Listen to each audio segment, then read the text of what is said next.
Max Zañartu, regidor d'Esquerra Republicana de Catalunya, serà el president del districte d'Horta-Guinardó durant els propers 4 anys. Vall de Gràcia era el número 8 de la llista d'Esquerra a les darreres eleccions municipals.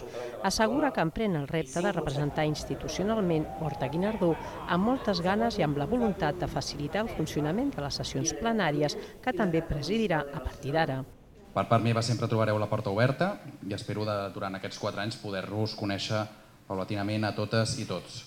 Soc una persona a nivell general poc protocolària, una persona que tendeix a parlar no excessivament, però també una persona que escolta i molt.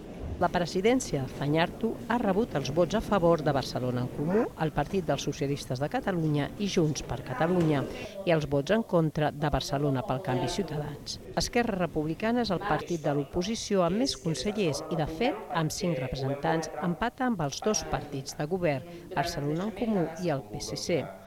La nova regidora, la socialista Rosa Alarcón, ha assegurat que espera que la sintonia amb el nou president, així com amb la resta de partits, sigui bona per tirar el mandat municipal endavant.